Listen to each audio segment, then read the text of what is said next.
Hi everyone, আশা করছি তোমরা সকলে খুব ভালো আছো।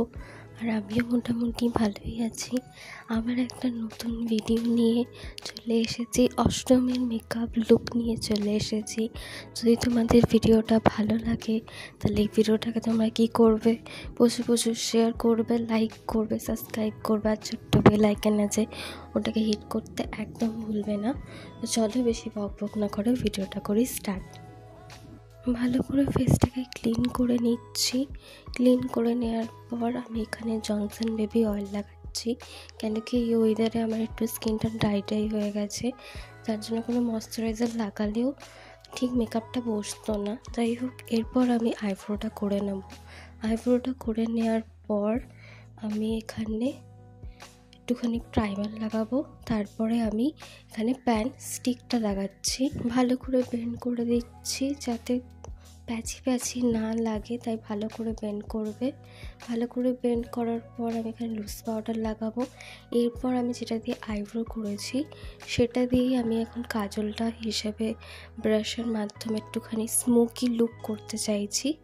ঠিক আছে, ভালো করে একটু কাজলটা লাগিয়ে ভালো করে ব্রাশ দিয়ে ব্লেন্ড করে দিচ্ছি। তারপরে এই প্যালেট থেকে এই আইশ্যাডোটা নিয়ে আমি ভালো করে ব্লেন্ড করে দিচ্ছি। দেখতেই পাচ্ছ, রোলার লাইনেও অবশ্যই আইশ্যাডোটা ইউজ করবে, তাহলে দেখবে দেখতে খুব সুন্দর লাগে। তো এরপর আমি ভালো করে সব কিছু ব্লেন্ড করে দেওয়ার পর আজকে আমি একটা গ্লো টাইপের মেকআপ করছি, পুরো একদম ডুই টাইপের মেকআপ। তাই জন্য আমি শিমারটা ইউজ করছি। দেখো এই শিমারটা কতটা পিগমেন্ট, একটা অষ্টমীর জন্য, একটা পুজোর লুকের জন্য কত পারফেক্ট একটা লুক। তারপর আমি ওই সেম কাজলটা নিয়ে লাইনার যেভাবে ড্র করে সেটাকে ভালো করে ব্লেন্ড করে দিচ্ছি। ভালো করে সব কিছু ব্লেন্ড করে দেবো। স্মোকি লাইনার টাইপের মতন একটা লুক চলে এসেছে।